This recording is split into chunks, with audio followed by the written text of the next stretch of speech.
من كل ذنب وأتوب إليه لا حول ولا قوة إلا بالله العلي العظيم الحمد لله رب العالمين خالق السماوات والأرضين والصلاة والسلام على من كان نبيا وآدم بين الماء والطين وعلى آله وأصحابه وأهل بيته وشهداء محبته وعلينا معهم أجمعين أما بعد فقد قال الله تعالى في شان حبيبه ومحبوبه مخبرا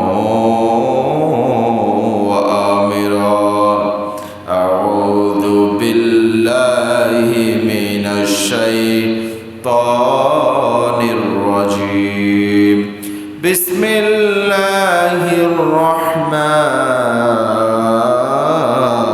الرحيم إن الله وملائكته يصلون على النبي يا أيها الذين آمنوا صلوا عليه وسلموا تسليما صلى الله على سيدنا محمد وآله وصحبه وسلم اللهم صل على سيدنا مولانا محمد وعلى سيدنا مولانا يا رسول الله تدني أمتانت عاجزا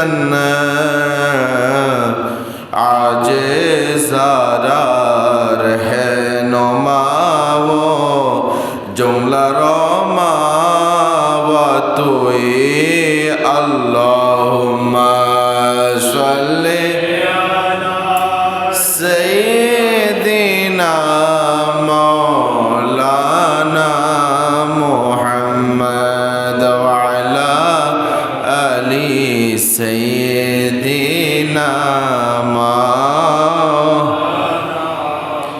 तेरे नस्ले पाक में है बच्चा बच्चा नूर का तो है आईने नूर तेरा सब घराना नूर का अल्लाहुम्मा सल्ली सय्यिदिना मौलाना मुहम्मद व अला आलि सय्यिदिना मौलाना इच्छा कर ले प्राणेर नबी तकते पढ़ते आरोशे तेरी मायाई पड़े शुए आछेन मदीना अल्लाहुम्मा सल्ली अला सय्यिदिना मौलाना मुहम्मद व अला आलि सय्यिदिना مولانا صلاة يا رسول الله عليكم سلام يا بكر حيش حيران نمو أغثني يا رسول الله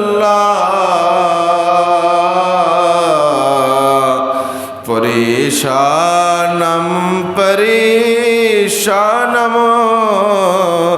अगसिनी या रसूल अल्लाह सलातुन या रसूल सलामुन या नदारम जुज तुमल जाए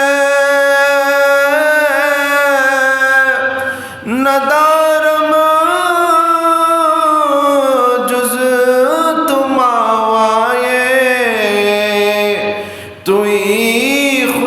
साज़ो सामानम अगसिनी या रसूल अल्लाह सलातुन या रसूल अल्लाह अलैकुम सलामुन या तोरा देखे जा आमेना मायर कोले तोरा देखे जा आमेना मायर कोले मधो पूर्णिमारी शता चाँद दोले जेनो ओशर कोले रांगारो भी दोले तोरा देखे जा आमेना मायर कोले तोरा देखे जा आमेना कुल मखलूक अजी धोनी उठे के एलो ओई कलीमा शाहादतर बानी टूटे के एलो ओई खुदार ज्योति पेशानित फुटे के एलो ओई आकाश ग्रह तारा पड़े लुटे के एलो ओई पड़े दौरद फेरिश्ता पड़े दौरद फेरिश्ता बेहस्त शब दुआर कोले तोरा देके जा आमेना मायर कोले तोरा देखे जा आमेना मायर कोले मधु पूर्णिमारी शता चाँद दोले जनो ओशर कोले रागारो भी दोले तोरा देखे जा आमेना मायर कोले तोरा देखे जा आमेना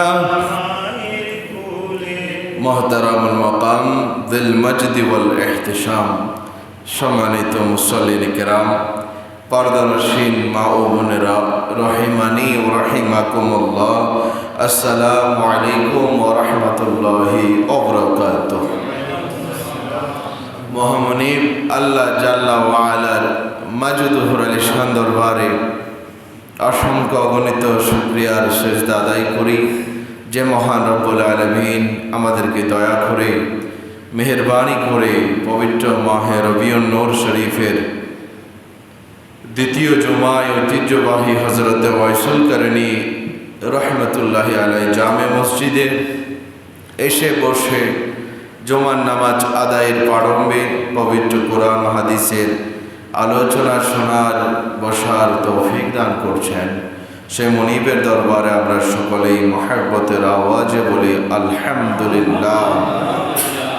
কোটি কোটি দরুদ সালামের হাদিয়া নজরানা পেশ করছি আকা মৌলা রহমতুল্লিল আলমিন রাহাতুল আশিকিন মুরাদুল মুশতাকিন শামসুল আরিফিন সিরাজুস সালিকিন মিসবাহুল মুকররবিন মুহিব্বিল ফুকরাই ওয়াল গুরাবাই ওয়াল মাসাকিন सयाह ला मौका बाइथ कौन मौका साहिब अलम नशरह राज़दार मा औहा शाहिद मा तवा रसूल अकरम नूर मुजस्सम सुल्तान बकरीना साहिब मुअत्तर पसीना फैज़ गंजीना शहनशाह नबुव्वत आफ़ताब रिसालत ताजदार ख़त्म नबुव्वत जलवाए सुबह अज़ल नूर ज़ात लम यज़ल मासूम आमिना अहमद मुजतबा मुहम्मद मुस्तफ़ा सल्लल्लाहु ताला अलैहि वसल्लम नूर चरणे।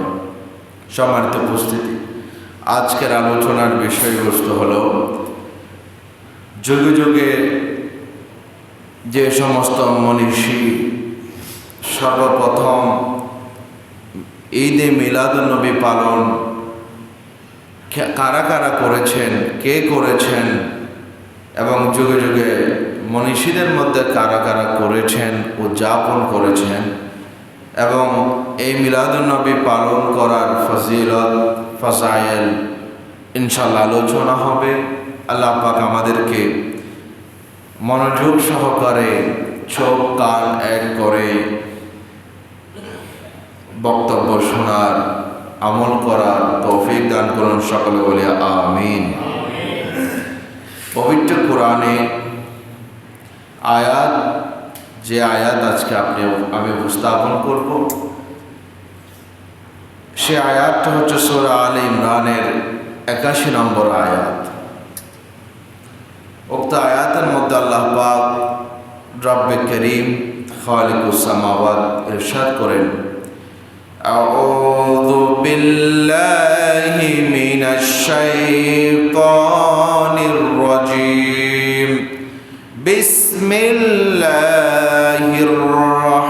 রহমানির রহিম ওয়া ইয আখাযাল্লাহু মিসাকান নাবিয়্যিনা লামা আতাইতুকুম মিন কিতাবিন ওয়া হিকমাতিন সুম্মা জাআকুম রাসূলুম মুসাদ্দিকুন লিমা মাআকুম লাতু'মিনুন্না বিহি ওয়া লাতানসুরুন্নাহু সাদাকাল্লাহু মাওলানা আযীম ওয়া সাদাকা রাসূলুহুন নাবিয়্যুল হাবিবুল কারীম। উক্ত আয়াত আল্লাহ ইরশাদ করেন, ওয়া ইয, ইয়া রাসূলুল্লাহ আপনি স্মরণ করুন যখন আখাযাল্লাহ আল্লাহ তাআলা অঙ্গীকার নেন, ওয়াদা নেন, কার থেকে? মিসাকান নাবিয়্যিনা, নবীগণ, সমস্ত নবীগণকে নিয়ে নবীগণদের থেকে যখন অঙ্গীকার গ্রহণ করেন, কিসের ব্যাপারে? লামা আতাইতুকুম মিন কিতাবি ওয়া হিকমা, যে হে আমার নবীগণ, আমি তোমাদেরকে আমি আল্লাহর পক্ষ থেকে কিতাব দিয়েছি, ওয়া হিকমা, এবং তোমাদেরকে হিকমত প্রদান করেছি। সকলে বলি আলহামদুলিল্লাহ। তাহলে আল্লাহ তাআলা নবীগণদের থেকে মিসাক গ্রহণ করার আগেই নিয়ামতের কথা স্মরণ করিয়ে দিচ্ছেন। অঙ্গীকার করার আগে বলে দিচ্ছেন যে আমি তোমাদেরকে কিতাব দিয়েছি আমি আল্লাহর পক্ষ থেকে এবং হিকমত দিয়েছি। তবে হ্যাঁ, তোমাদের সাথে আমি যে বিষয়ে অঙ্গীকার করব সেটা হলো সুম্মা, তোমরা আপনারা নবীগণের পরে বলে যা আকুম, তোমাদের কাছে আসবে, তশরিফ আনবেন, রসুলুম, এমন একজন আমার মেহবুব, এমন একজন পয়গম্বর, এমন একজন রসুল, যে রসুল মুসাদ্দিকুল লিমা মাআকুম, আমি আল্লাহ তোমাদেরকে যে যে কিতাব দিয়েছিলাম, মূসা আলাইহিস সালামকে আমি আমার নবী মূসাকে দিয়েছি তাওরাত, ঈসাকে দিয়েছি ইনজিল, তারপর দাউদ আলাইহিস সালামকে দিয়েছি জাবুর। এই কিতাবগুলো আমি যে তোমাদেরকে দিয়েছি, এই কিতাবগুলো সবাই মানবে না। এই কিতাবগুলো যে আমি আল্লাহর পক্ষ থেকে দিয়েছি সেটা দলিল থাকবে না, সেই দলিলটা হচ্ছে, সেই দলিলকে সত্যায়ন করবে আমার যে নবী পাঠাবো সেই নবী। জোরে বলি সুবহানাল্লাহ। বলে মুসাদ্দিকুন, যে রসুল এসে প্রথমে সত্যায়ন করবে লিমা মাকুম, তোমাদের তাওরাত, জাবুর, ইনজিল, আসমানি সহিফা 104 খানা 3 খানা সমস্ত কিতাবগুলোকে এই রসুল এসে সত্যায়ন করবে যেগুলো আল্লাহর পক্ষ থেকে এসছে। তারপর তবে হ্যাঁ, যেই নবী তোমাদেরকে এত বড় একটা কাজ করে দিবে, সত্যায়ন করবে তোমাদের নবুয়ত, নবী হওয়ার নবুয়তের সত্যতা যেই নবী করবে, সেই নবীর সাথে তোমরা আচরণ কিভাবে করবে? বলে লা তুমিনুন্না বিহি, যদি আমার রসুল, আমার সেই মাহবুব যদি তোমাদের নবীগণের যে কোনো একটা যুগের মধ্যে যদি চলে আসে, ওই সময় তোমাদের নবুয়তের দায়িত্ব রেখে আমার নবীর নবুয়তের নবীর কাছে তোমরা ঈমান নিয়ে আসবে। জোর বলে সুবহানাল্লাহ। আমার ওই মাহবুব নবীর হাতে তোমরা ঈমান নিয়ে আসবে। লা তুমিনুন্না বিহি, এখানে অসংখ্য তাকিদ দেওয়া হচ্ছে, অবশ্যই অবশ্যই তার প্রতি তোমরা ঈমান নিয়ে আসবে। তারপর ওয়ালা তানসুরুন্নাহু, এবং সাথে সাথে দাওয়াতি কাজে আমার নবীকে তোমরা সাহায্য করবে। সুবহানাল্লাহ। এটা হচ্ছে তোমাদের সাথে আমার ওয়াদা, আমি আল্লাহর ওয়াদা তোমাদের সাথে, যে আমার মেহবুব নবী যখন আসবে তোমাদের দুইটা কাজ, একটা হচ্ছে তার প্রতি ঈমান আনা, আর একটা হচ্ছে তাকে সাহায্য করা। সুবহানাল্লাহ। তারপর আল্লাহ বলছেন ক্বালা আআকরারতুম, তোমরা কি স্বীকার করেছো? এই ওয়াদাটা কি তোমরা গ্রহণ করেছো? দেখেন একেবারে বলো আখাযতুম আলা যালিকুম ইসরি, এই গুরুত্বপূর্ণ দায়ভার অঙ্গীকার তোমরা কি গ্রহণ করেছো? আমি আল্লাহর সাথে এই ওয়াদাটা করছো যে ঈমান আনবে, সাহায্য করবে। ক্বালু, সমুচ্চ স্বরে সমস্ত নবীগণ একই আওয়াজে বললেন আকরারনা, আল্লাহ আমরা সেই ওয়াদায় অঙ্গীকারবদ্ধ হয়ে গেলাম। জোরে বলে আলহামদুলিল্লাহ। তখন আমার আল্লাহ বলেন ক্বালা ফাশহাদু আনা মাআকুম মিনাশ শাহিদিন, তাহলে শুনে রাখো ফেরেশতারা আছে আমার, তোমরাও সাক্ষী থাকো, আমি আল্লাহ তোমাদের সাথে সাক্ষীর মধ্যে রয়েছি। সুবহানাল্লাহ। সূরা আলে ইমরান 81 নম্বর আয়াত, এটার অনুবাদ করলাম আমি। এখন কথা হলো এই আয়াতের মধ্যে কি রাজ আছে, কি রহস্যই ভরা এই আয়াত? সেটা হলো আল্লাহ যে এটা ওয়াদা করলেন, আচ্ছা বলেন তো এটা কখন করেছেন? দুনিয়াতে নবীগণ আসার পরে করেছেন নাকি আসমানে করেছেন? আসমানে। এটা কখনকার কথা? যখন এই পৃথিবীতে নবীগণকে পাঠানোর আগের কথা। আলমে আরওয়াহ, অর্থাৎ যখন আমাদের রূহগুলো এখানে আসার আগে, আল আরওয়াহ জুনুদুম মুজাইয়াদা, আল্লাহ রাসূল সাল্লাল্লাহু আলাইহি ওয়াসাল্লাম ইরশাদ করেন যে বান্দা এই ধরাধামে আসার আগে বান্দার রূহগুলো, রূহ জগতের মধ্যে এক একটার সাথে যেভাবে সৈন্যবাহিনী, সেনাবাহিনীরা একেবারে লাইন ধরে দাঁড়িয়ে স্ট্রেট ফরওয়ার্ড থাকে, বলে আমাদের রূহগুলো একসাথে এরকম সাজানো গচ্ছিত ছিল। জোরে বলে সুবহানাল্লাহ। আমার নবী বলছেন ওই রূহগুলো আজকে আমার সাথে, আমাদের ইমাম সাহেবের সাথে পরিচিত, আপনাদের সাথে পরিচিত। বলে এটা কি এখানে আসার কারণে? বলে এটার মামলা, এটার ঘটনা আগে হয়ে গিয়েছে, আমরা রূহগুলোর পাশাপাশি ছিলাম। ওখানে রূহগুলো যার পাশে ছিল, দুনিয়াতে এসে তার সাথে তার পরিচয় হয়েছে। সুবহানাল্লাহ। রূহগুলো ওখানে একসাথে ছিল সারিবদ্ধ, ওখান থেকে দুনিয়াতে এসে তাদের সাথে পরিচয়, যে রূহটা যার কাছাকাছি ছিল তাদের সাথে তার পরিচয় হয়েছে। ওই সময় আল্লাহর সমস্ত নবীগণের রূহকে নিয়ে আল্লাহ আকৃতি দেওয়ার ক্ষমতা রাখেন। দুনিয়াতে আসার আগেই ওই নবীগণকে নিয়ে একটা কনফারেন্স আহ্বান করলেন। দুনিয়াবি অনুসারে যদি বলি, দুনিয়ায় পরিভাষা অনুসারে যদি বলে, এটাকে বলে কনফারেন্স। এটার কনফারেন্সের সভাপতি ছিলেন আমার আল্লাহ, জোরে বলি সুবহানাল্লাহ, আমার আল্লাহ। এবং যারা শ্রোতা ছিলেন তারা ছিল সমস্ত নবীগণ, যারা শ্রোতা ফেরেশতারা।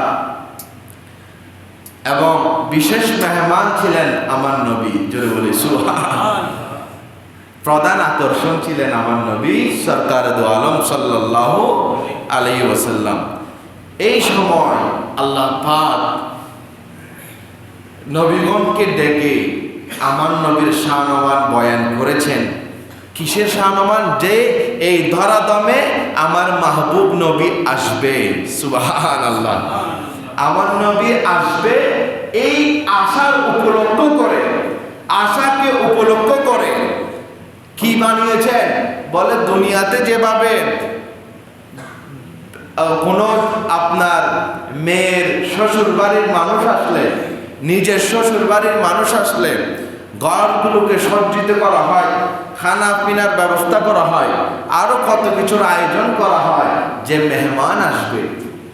আমার আল্লাহ আমার নবীকে এই ধরাধামে পাঠানোর আগে পৃথিবীকে সাজিয়ে ফেলেছেন, সুবহানাল্লাহ। এবং মিটিং বসেছেন, মিটিং এর ব্যবস্থা করেছেন আমার আল্লাহ, যে নবীগণকে নিয়ে আমার নবী আসতে কি কি করবা, তোমাদের দায়িত্ব কি। মেহমান আসলে আমরা এক একজনকে দায়িত্ব বুঝিয়ে দিই। তোমার কাজ টেবিলের দিকে তাকা, তোমার কাজ মেহমানকে গ্রহণ করা, রিসিপশন করা, এই ধরনের কাজ বুঝিয়ে দেয় আমার আল্লাহ। আমার নবী এই পৃথিবীর মধ্যে যখন আগমন করবে, সমস্ত নবীগণ শুধু মানুষকে দেয় নাই, নবীগণকে দায়িত্ব দিয়েছেন যে আমার হাবিব আসবে, তোমরা যদি আমার হাবিবকে পাও ঈমান নিয়ে আসবে এবং তাকে সাহায্য করবে। সুবহানাল্লাহ। এই আয়াত বলছি আল্লাহ আহ্বান করেছেন এই মিটিংয়ে সমস্ত নবীগণকে নিয়ে। এটা 2-4টা খানি কথা। এখন তাহলে আমার নবী যে আসবেন, আমার নবী আসবেন, আসার আলোচনা করা, আগমনের কথা বলা, ইন্তজাম করা, মাহফিল সমাবেশ করা, এই প্রথম যিনি করেছেন তিনি কে? বলেন আল্লাহ। একটু আওয়াজ দিয়ে বলেন আল্লাহ। তাহলে প্রথম যেই মাহফিলের ব্যবস্থা করেছেন আলমে আরওয়ার মধ্যে, রূহ জগতের মধ্যে, তিনি হচ্ছেন আমার আল্লাহ। সুতরাং মিলাদুন নবী কারা করছেন, কে করছেন, সেটা আমাদের দেখতে হচ্ছে না। খুদ খুদা যিনি বলেছেন যে কুনতু কানজাম মাখফিয়া, আমি আল্লাহ তো গোপন ভান্ডার ছিলাম, আমাকে তো কেউ দেখে নাই, আমাকে কেউ আমি প্রকাশিত হয় নাই, কিন্তু আমি আল্লাহ যখন ইচ্ছা করলাম আমি প্রকাশিত হব, তখন আমার নবীর নূরকে সৃষ্টি করে দিলাম। সুবহানাল্লাহ। আমি আল্লাহ যে আল্লাহ সেটার পরিচয় দিয়েছেন আমার নবী। সুবহানাল্লাহ। আমার আল্লাহ যে আল্লাহ এক, বলেন আল্লাহ কয় এক। আল্লাহ এক, এটা আমরা কার থেকে পেয়েছি? আচ্ছা, আমার নবী যদি এসে বলতেন, কথা শোনেন, আমার নবী যদি এসে বলতেন আল্লাহ দুই, আমি কি বলতাম আল্লাহ এক? তখন আমার নবী এসে যদি বলতেন আল্লাহ তিন, আমরা মানতে বাধ্য কিনা? আমরা বলতাম আল্লাহ কত? তিন। তাহলে যেই নবীকে পেয়ে আমরা খুদাকে চিনেছি, আল্লাহ এক চিনেছি, এর আগে আমার নবী আসার আগে আবু জাহাল, উতবা, শাইবা, মক্কার জাদরেল কাফেররা মূর্তি পূজায় মগ্ন ছিল, অগ্নি পূজায় মগ্ন ছিল, গাছপালা সূর্যর পূজা করত, অসংখ্য দেব দেবতার পূজা করত।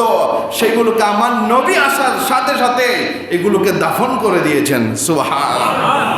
তাহলে নবীর আগমনীতে যা আল হক ওয়া যাহাকাল বাতিল, আমার নবী যেদিন এই পৃথিবীর ধরাধামে তশরিফ আনলেন, মক্কা শরীফ কাবার শরীফের ভিতরে 360 খানা মূর্তি ছিল। কয়শত?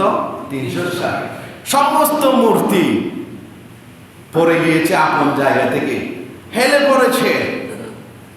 মানুষ কাফেররা মনে করছে ভূমিকম্প হচ্ছে, বলে ভূমিকম্প নয়, আখিরি নবী আখিরুজ জামানের তশরিফ আওয়ারি হয়েছে। আজকে থেকে আমাদের পূজা তোমরা পূজা আর করতে পারবে না, কারণ আমরা অতি সত্বর আমাদেরকে ভাঙা হবে। সুবহানাল্লাহ। আমার নবী এসে মূর্তি ভেঙেছেন, আমার নবী এসে মূর্তি পূজা ছেড়েছেন। হিন্দুরা হরে কৃষ্ণ হরে রাম পড়তেছে, পূজা করছে। আজকে আমার নবী না আসলে, আল্লাহ না করুক, আমরাই তো ওই হিন্দু, নাউজুবিল্লাহ। হিন্দু থাকতে হতো, নবীর আগমনে আপনার মুসলমানিয়ত জাহের হয়েছে, আপনার মুসলমানিয়ত জাহের হয়েছে আমার নবীর আগমনে। তা আল্লাহ প্রথমেই এই মিলাদুন নবীর আয়োজন করেছেন। দায়িত্ব যখন দিয়ে ফেলেছেন সমস্ত নবীগণকে, এবার নবীগণ আসা শুরু হলো। আদম, সফিউল্লাহ, নূহ, নজিউল্লাহ, ইব্রাহিম খলিলুল্লাহ, প্রত্যেক নবী জানতেন যে একজন আখিরি নবী প্রধান অতিথি আসবেন। সুবহানাল্লাহ। তে প্রধান অতিথি আসবেন, সেজন্য প্রত্যেক নবী আপন আপন উম্মতদেরকে বলতেন যে এমন একজন আল্লাহর হাবিব আছেন যার নাম হাবিবুল্লাহ। আমরা নবীগণ সেই উপাধি পাই নাই। আমরা অনেক চেষ্টা করেছি হাবিবুল্লাহর উপাধি পেতে, লকব পেতে, আমরা পাই নাই। একটা হাবিবুল্লাহ কেমন বলে, একটা হচ্ছে কলিমুল্লাহ আর একটা হচ্ছে হাবিবুল্লাহ। বলে কলিমুল্লাহ বলা হয় যিনি আল্লাহর সাথে কথা বলেন। হযরতে মূসা কলিমুল্লাহ কোথায় গিয়ে কথা বলেন? তুর পর্বতে গিয়ে, কুহে তুর, সেখানে গিয়ে আল্লাহর সাথে কথা বলেন। তো আল্লাহর সাথে কথা বলতে বেশি ভালো লাগে মূসা আলাইহিস সালামের, বেশি ভালো লাগে। তো মূসা আলাইহিস সালাম কথা বলেন, গিয়ে কথা বলেন। আল্লাহর ইচ্ছা হলো মূসা আলাইহিস সালামকে তাওরাত কিতাব নাজিল করবেন তার উপর। আমার আল্লাহ বলছেন, হ্যাঁ মূসা, তুমি 30 দিনের জন্য তুমি যাও, ওখানে সাধনা করো, ওখানে আমি আল্লাহ তোমাকে তাওরাত কিতাব দান করবো। সুবহানাল্লাহ। আমি কলিমুল্লাহর হাবিবুল্লাহর কথা বলছি, খেয়াল করবেন। মূসা আলাইহিস সালাম আল্লাহর অর্ডার তাওরাত কিতাব পাবেন, সেই জন্য 30 দিনের জন্য গাট্টি ফুস্তা নিয়ে চলে গেলেন। গিয়ে 30 দিন সাধনার পরে জিবরিল আমিনের মাধ্যমে আল্লাহ পাক হযরতে মূসা কলিমুল্লাহকে 40 দিনের মাথায় আরো 10 দিন বাড়িয়ে দিয়েছেন। 40 দিন পরে মূসা আলাইহিস সালামকে কি দিয়েছেন? তাওরাত কিতাব নাজিল করলেন। আলহামদুলিল্লাহ। হুজুর এগুলো কেন বলছেন? কেন বলছি শোনেন। তাহলে হযরতে মূসা কলিমুল্লাহকে আল্লাহ যখন তাওরাত কিতাব দেওয়ার জন্য ইচ্ছা করলেন, তখন আল্লাহ পাক বলছেন, হ্যাঁ মূসা আমার নবী, তুমি যাও কুহে তুরে, আমি আল্লাহ তাওরাত কিতাব সেখানেই দিব। কিন্তু এটা হচ্ছে কালিমুল্লাহর উপাধি, এটা হচ্ছে কালিমুল্লাহর শান। তাওরাত কিতাব নেওয়ার জন্য কুহে তুরের মধ্যে যাওয়া। আর হাবিবুল্লাহর শান কি? আল্লাহ পাক রব্বুল আলামিন যখন 40 বছর আমার নবী পদার্পণ করলেন, আমার আল্লাহর ইচ্ছা জেগেছে কোরআনে পাক নাজিল করবেন। তাহলে কোরআনে পাক নাজিল করার জন্য একটা তো স্থানের প্রয়োজন, একটা তো মকামের প্রয়োজন।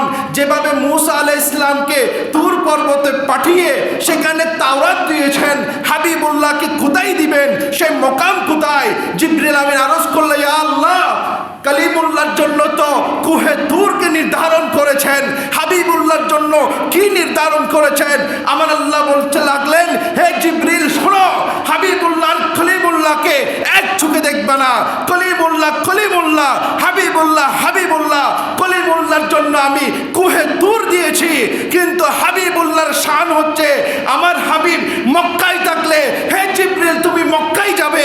আমার হাবিব যদি মদিনায় থাকে তুমি মদিনায় যাবে। আমার হাবিব যদি বসা থাকে সেখানেই কোরআন কোরআন নিয়ে যাবা। আমার হাবিব যদি ঘুমে থাকে, ঘুমে কোরআন নিয়ে যাবে। আমার হাবিব যদি আসমানে মেরাজে যায়, সেখানেও কোরআন নিয়ে যাবে। সুবহানাল্লাহ। তাহলে হাবিবুল্লাহ আর কালিমুল্লাহর শান হচ্ছে তাওরাত কিতাব আনতে তুরে পর্বতে যাওয়া। হাবিবুল্লাহর শান হচ্ছে আমার নবী যদি মক্কায় থাকে, কোরআন মক্কি সূরা হয়ে যায়। আমার নবী মদিনায় থাকলে সূরায়ে মদিনা হয়ে যায়।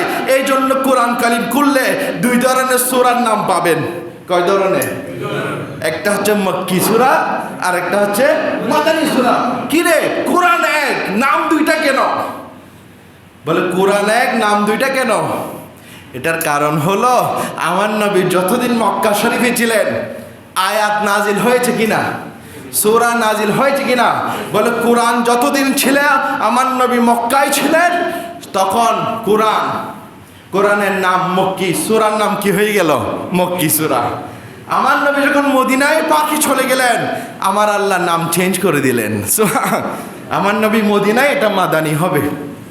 আমার নবী যদি পাথরে বসা ছিলেন, এটা হাজরি হয়ে গেল। সফরে ছিলেন, সফরি হয়ে গেল। প্রায় আতকান ফি উলুমিল কোরআন, ইমাম জালালউদ্দিন সুয়ুতী রহমতুল্লাহ আলাইহি কিতাব লিখেছেন। ওখানের মধ্যে প্রায় অসংখ্য নাম লিখেছেন, আয়াত সূরার নাম প্রায় 25টার উপর। আমরা তো পেয়েছি শুধু মক্কি আর মাদানী সূরা, কিন্তু তিনি প্রায় 55 থেকে 60টা আরো অনেক নাম দিয়েছেন কোরআনের আয়াতের। হুজুর, আপনি এতগুলো নাম কোথায় পেলেন? বলে এটা পেয়েছি আমার নবীর অবস্থার উপর। আমার নবী যে অবস্থায় ছিলেন, ফেরাশি, নওমি, জুলুসি, আমার নবী যে অবস্থায়, সে অবস্থায় কোরআনের আয়াত হয়ে গিয়েছে। সুবহানাল্লাহ। তাহলে হাবিবুল্লাহ আর কালিমুল্লাহ বেশ কম আছে কি না? আছে। সেই মুসা নবীও বলেছেন আখিরি নবী আসবে। ইহুদিরা মনে করেছিল মুসা আলাইহিস ইসলামের বংশ দিয়ে হাবিবুল্লাহ আসবে, তারা খুশি হয়ে গিয়েছিল প্রথমে। যখন দেখতে লাগলো না, মুসা আলাইহিস ইসলামের বংশ দিয়ে নয়, তিনি এসেছেন হযরত ইসহাক আলাইহিস ইসলামের বংশ দিয়ে, ইহুদিরা তখন মাথা গরম হয়ে গেল। আমার নবীর শানগুলো যেগুলো তাওরাতে লিখিত ছিল, আল্লাহ পাক তাওরাতে লিখেছেন আমার নবীর শান, আমার নবী কেমন হবে, আমার নবীর শেকল ও সূরত, আমার নবীর গেসুয়ে পাক, চুল মোবারক, চোখ মোবারক, আমার নবীর আচরণ কেমন হবে, সব তাওরাতে প্রশংসিত ছিল। কিন্তু ইহুদিরা এগুলো কি করে ফেলেছে? এগুলো পরিবর্তন করে মুছে দিয়েছে। দেখুন রাসূল পাকের শান যেখানে, এগুলো পরিবর্তন করে দিয়েছে। নাউযুবিল্লাহি মিন যালিক। সেই ইহুদিরা দেখেন কত বড়, তারা এগুলো পরিবর্তন করে দিয়েছেন। কিন্তু মুসা আলাইহিস সালাম বলে গিয়েছেন, যেহেতু ওয়াদা কার সাথে করেছিলেন? আল্লাহর সাথে। এরপর ঈসা আলাইহিস সালাম এসে, ঈসা আলাইহিস সালাম আমার নবীর প্রেমে পড়েছিলেন ওই আলমে আরওয়াহে। সমস্ত নবীগণতে প্রেমে পড়েছেন, কিন্তু ঈসা আলাইহিস সালাম প্রেমে পড়েছেন বিশেষ করে আমার নবীর ওইখানেই। আল্লাহ যখন কনফারেন্স ডেকে দিলেন, ঈসা আলাইহিস সালাম বলছেন, এই নবী তো সেই নবী যার জন্য একটা মাহফিল সাজানো গিয়েছে। আর মাহফিল যেমন তেমন নয়, সমস্ত নবীগণ শ্রোতা আল্লাহ পাক আয়োজনকারী। তো সেই জন্য ঈসা আলাইহিস সালাম আল্লাহর দরবারে ফরিয়াদ করে দিলেন, আল্লাহ আমি আপনার কাছে একটা দোয়া চাই। কি দোয়া? আমি ওই নবী, যে নবীকে আমাদের সাথে ওয়াদা করেছেন, যে নবীর আগমনী উপলক্ষে সেই নবীর উম্মত বানিয়ে আমি ঈসা আসতে চাই। দোয়া কবুল হয়েছে কিনা? আসবেন কিনা? সেই ঈসা দেখেন একজন নবী উম্মত হতে চায়, আর আমরা কত খুশ নসিব উম্মত। কোনো রকমের বিনা দরখাস্ত ছাড়াই আল্লাহ পাক আমাদেরকে আমার নবীর উম্মত বানিয়েছেন। সকলে বলে আলহামদুলিল্লাহ। আচ্ছা আওয়াজ বলে আলহামদুলিল্লাহ। বিনা দরখাস্তে ঈসা আলাইহিস সালাম দরখাস্ত করেছেন, আমাকে উম্মত বানিয়ে পাঠান, আর আপনি এমনি এসে গেছেন নবী। আপনার কি টেনশন সেই নবীকে পেয়ে? আমার ভাই, সমস্ত প্রশ্ন এক জায়গায় ফেলেন। আপনি নিজে উম্মত হিসেবে আপনার করণীয় কি? যত ধরনের একতলাপ আসে, যত ধরনের মতবিরোধ এক পাশে রেখে আপনি একটু নিজে চিন্তা করেন, আমার করণীয় কি? বিনা দরখাস্তে যেই নবীর উম্মত, যেই নবীকে পাওয়ার কারণে আজকে যে নামাজ পড়ছেন আপনি এসে, এই নামাজ ফরজ হয় যে মেরাজের রাতে মুসা আলাইহিস ইসলামের উপর, কাকে দিয়েছেন? আমার নবীকে। সেই নামাজ পেয়েছেন নবীর কারণে।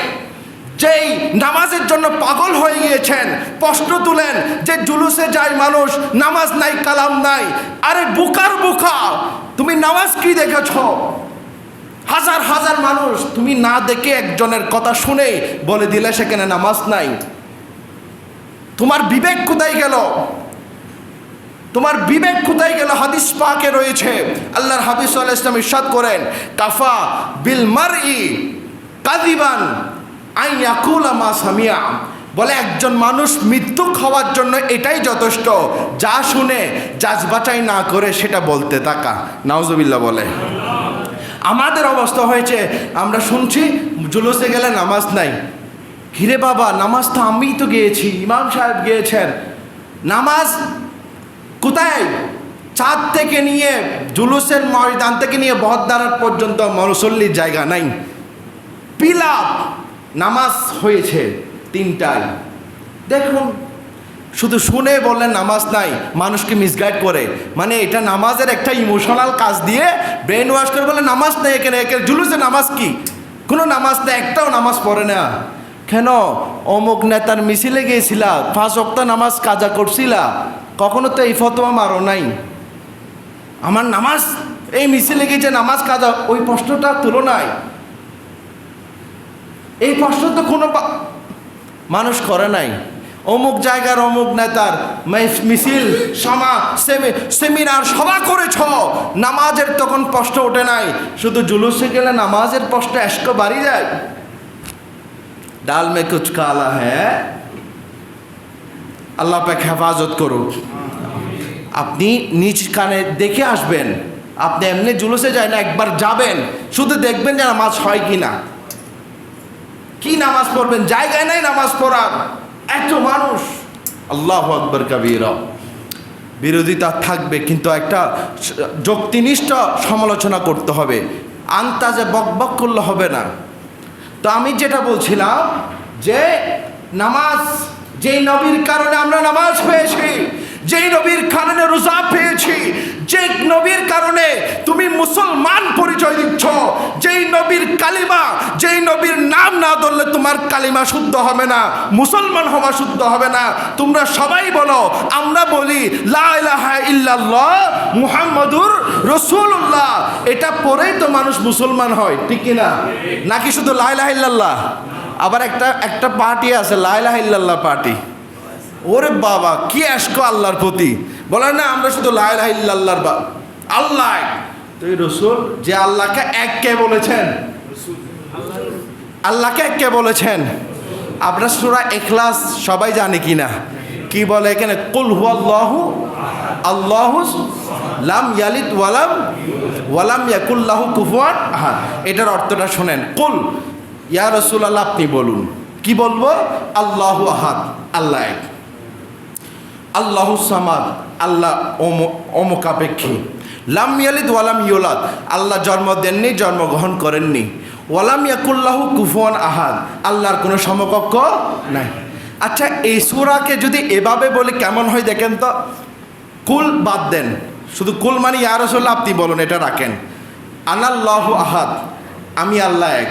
আল্লাহু সামাদ, লাম ইয়ালিদ ওয়ালাম ইউলাদ ওয়ালাম ইয়াকুল্লাহু কুফুয়ান আহাদ। কোনো সমস্যা আছে? সমস্যা তো দেখা যাচ্ছে না। আনা কুলটা বাদ দিলে কোনো সমস্যা নাই তো। কারণ এখানে কুল হুয়াল্লাহু আহাদ, আল্লাহু সামাদ পর্যন্ত পুরা সূরা ইখলাস ব্যাপী আল্লাহ যে এক, সেটা কিনা? আল্লাহ এক সেটা বলছে কিনা? এখানে রসুলের কোনো কথা আছে? নাই। তা আল্লাহ নিজের পরিচয় দিতে গিয়ে এখানে রসুলকে আনার মানে কি? আল্লাহ চাইলে বলতে পারেন আমি আল্লাহ এক, কিন্তু না, আমার আল্লাহ বলছেন না, আমি আল্লাহকে পরিচয় করাবেন আকা মাওলা রাহমাতুল্লিল আলামিন ইয়া রাসূলুল্লাহ আপনি। সুবহানাল্লাহ। এই জন্য বলছেন কুল ইয়া রাসূলুল্লাহ আপনি বলবেন। আপনি বললে আমি আল্লাহ এক, মানুষ গ্রহণ করলে আপনার মাধ্যমে তখন মুসলমান। আর নয়তো ইবলিস বলেছিল এই আদমকে সিজদা দে। ইবলিস বলছে আল্লাহ না, আমি কেমনে আদমকে সিজদা দিব, আমি শুধু তোমাকেই সিজদা দিব। এসকো দেখাইছে কি না? আল্লাহ বলছে আমি অর্ডার দিচ্ছি তুমি আদমকে সিজদা দাও। বলে না আল্লাহ, আমি আপনাকে ছাড়া কাউকে সিজদা দিতে আমার বাঁধে, আমি অর্ডার দিচ্ছি। বলে না, আমি আপনাকে ছাড়া কাউকে দিব না। বলে আমার কথা শুনবি না, তাহলে যা জান্নাত থেকে বের হও।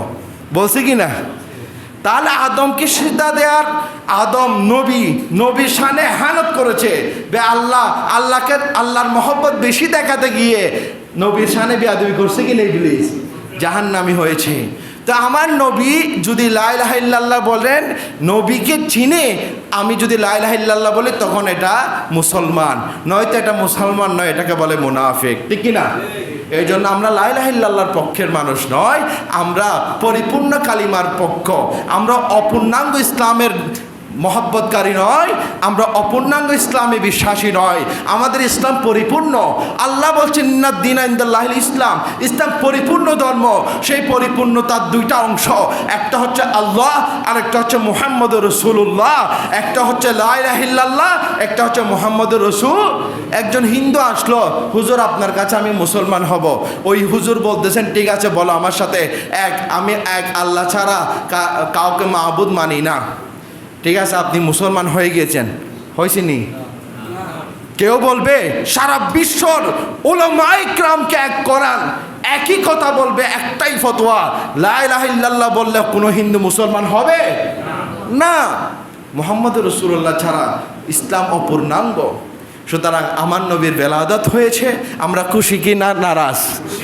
এই খুশিতে, এই ঘটনা বলেই শেষ, এই খুশিতে কাফেরে কবরের মধ্যে জান্নাতের সুবাতাস বইছে। আবুল আহাবের বিরুদ্ধে আল্লাহ পুরা কোরআনে একটা সূরা নাজিল করে দিয়েছেন, সূরা লাহাব, যেখানে আবুল আহাবকে বর্ণনা করা হয়েছে, তাব্বাত ইয়াদা আবি লাহাব, আবুল আহাবের হাত ধ্বংস হোক, মা আগনা আনহু মালহু ওয়া মা কাসাব, আবুল আহাবের সন্তান সন্ততি বেনিয়া ধ্বংস হোক, তার সম্পত্তি ধ্বংস হোক, পুরা আবুল আহাব। সূরা লাহাব আবুল আহাবের বিরুদ্ধে নাজিল করেছেন আল্লাহ। সে আবুল আহাবের একটা কাজ করেছে, সহিহ বুখারী সহিহ মুসলিম শরীফের হাদিস। আবুল আহাব কি করেছেন জানেন? যখন আমার নবী বেলাদত জন্ম হলো, আবুল আহাবের একটা দাসী ছিল, তার নাম হচ্ছে সুয়াইবা। নাম কি? সুয়াইবা। এই সুয়াইবা দাসী এই খবর পেয়ে দেখে দূরে ঘর থেকে বেরোসে আবুল আহাবের কাছে বলে, হুজুর আপনার জন্য একটা সুসংবাদ আছে। বলে কি সুসংবাদ? বলে আপনার বাইপু হয়েছে। সুবহানাল্লাহ, আপনার বাইপু হয়েছে, আপনার ভাইয়ের ছেলে হয়েছে, মুহাম্মদে আরবি তশরিফ এনেছেন। এই কথা শুনে আবুল আহাব এইভাবেই বলতেছেন, হে সুয়াইবা, আমি তোমাকে আজাদ করে দিলাম। সুবহানাল্লাহ, গোলাম দাসীকে সুয়াইবাকে কি করে দিলেন? আজাদ করলেন। কেন? বলে লিফারাহাতান লিবিলাদাতিন নবী সাল্লাল্লাহু আলাইহি ওয়াসাল্লাম, আমার নবীর আগমনী খুশি হয়ে আবুল আহাব আঙ্গুল দিয়ে বলল তোমাকে আজাদ করে দিলাম। আবুল আহাবের যখন মারা গেল, মারা যাওয়ার পর তার পরিবারের এক ব্যক্তি তাকে স্বপ্ন দেখতেছে তার অবস্থা খুবই খারাপ। তখন তাকে জিজ্ঞেস করলো, তোমার কি অবস্থা, কেমন আছো তুমি স্বপ্নের মধ্যে? তখন আবুল আহাব বলল, আমি খুব ভালো নাই, আমার অবস্থা খুবই খারাপ। তবে সোমবার দিন আমার শাহাদাত আঙ্গুল যখন আমি মুখে দিই, আমি একটু মিষ্টি পানি, একটু তৃষ্ণার্ত হৃদয়কে একটু পূর্ণ করি, আমি এটা দিয়ে আমার থেকে একটা নহর জারি হয়, ওই পানিগুলো আমি পান করি। বলে এটা কেন? তুমি তো জাহান্নামী, সারা দিন পুরা সপ্তাহ জুড়ে তোমার আযাব চলে, এই সোমবার দিনে তোমার এই আঙ্গুল চুষায় পানি কোমল পানীয় পাওয়ার কারণ কি? বলে আমার নবীকে আমি, ওই মুহাম্মদ আরবিকে আমি দুনিয়াতে থাকতে ঈমান আনি নাই, তার সাথে বিয়াদবি করেছি, কিন্তু সে যখন হয়েছিল আমি আবুল আহাব এই আঙ্গুল দিয়ে সুয়াইবাকে আজাদ করেছিলাম। তাহলে একজন কাফের, সেই কাফের জাহান্নাম তার জন্য কনফার্ম, এখনো জাহান্নামে জ্বলছে নবীর শানে বেয়াদবির কারণে। কিন্তু বেলাদতুন নবী, মিলাদুন নবীর খুশি হয়ে এই আঙ্গুল দিয়ে সে এখনো সোমবারে সে সুমধুর পানি পায়। তাহলে আপনি তো নবীর উম্মত, আপনি তো নবীর আশেক, আপনি তো ইমানদার মুসলমান, আপনি যদি মিলাদুন নবীর মাহফিল করেন আমাদেরকে জাহান্নামের আগুন পোড়াতে পারবে না। এই বিশ্বাস আছে কিনা আপনাদের? এটা হাদিস শরীফ, বুখারী মুসলিম মুত্তাফাক আলাইহ। সুতরাং আমি আরজ করব আমার ভাইয়েরা, আপনারা পালন করুন, একটু পালন করুন ইনশাআল্লাহ। আরও মিলাদুন নবী কারা কারা পালন করেছেন এটা ওয়াজ আলোচনা হবে আগামী বৃহস্পতিবার ইনশাআল্লাহ। আপনাদেরকে সকলকে দাওয়াত। আমাদের এই মাহফিলে প্রতি বছরের নেই, এই বছরে পবিত্র ঈদে মিলাদুন নবী সাল্লাল্লাহু আলাইহি ওয়াসাল্লাম উদযাপিত হবে। ওই সময় এই এশারার পর থেকে শুরু হবে আমাদের আলোচনা। বেশিক্ষণ আপনাদেরকে কষ্ট দিব না, আমরা 10টার ভিতর সব ক্লিয়ার করে দিব। আপনারা আসুন, আমাদের এখানে ফাতিহার ব্যবস্থা হবে, মিলাদুন নবীর জন্য ফাতিহা হবে, আপনাদেরকে তাবারুকাত দেওয়া হবে। আপনারা মিলাদুন নবীর ফাতিহায় আমি আরজ করবো, সকলে আসবেন কিনা ইনশাআল্লাহ? আগামী বৃহস্পতিবার আপনারা সকলে এশারের নামাজ এখানে পড়বেন ইনশাআল্লাহ। দেখবেন এটার আমেজ, এটার মহব্বত। এবং আরজ করব প্রতি বছরে এলাকাবাসী আমাদেরকে শরিক হয়েছেন মাহফিলে তাবারুকাত মিলাদুন নবীর ফাতিহায় যারা অংশগ্রহণ করবেন সকলে, আমাদের হাসান ভাই আছেন, আমাদের ইমাম সাহেব আছেন, আমাদের ডাক্তার সাহেব আছেন, ওনাদের সাথে যোগাযোগ করবেন, শরিক হবেন মিলাদুন নবীর ফাতিহাতে শরিক হবেন যে যতটুকু পারেন মাহফিলের জন্য। এবং মিলাদুন নবীর তাবারুকাতের ফাতিহায় আপনারা অংশগ্রহণ করবেন। প্রত্যেকে জানেন প্রতি বছরের নেই, এবছরও অনেক বড় আকারে হবে। সুতরাং আপনারা সকলে আসবেন। আর বিশেষ করে মসজিদের কাজ চলমান আছে, আমাদের এখানে গ্লাস লাগানো হয়েছে, আরও কিছু কাজ বাকি আছে। আপনারা মসজিদের জন্য মসজিদের দান বাক্সে হোক যেখানেই আমাদের আপনারা হাদিয়া দেওয়ার চেষ্টা করবেন। ও আখিরু দাওয়ানা আনিল হামদুলিল্লাহি রাব্বিল আলামিন। প্রত্যেকে 4 রাকাত কবলা জুমা আদায় করুন।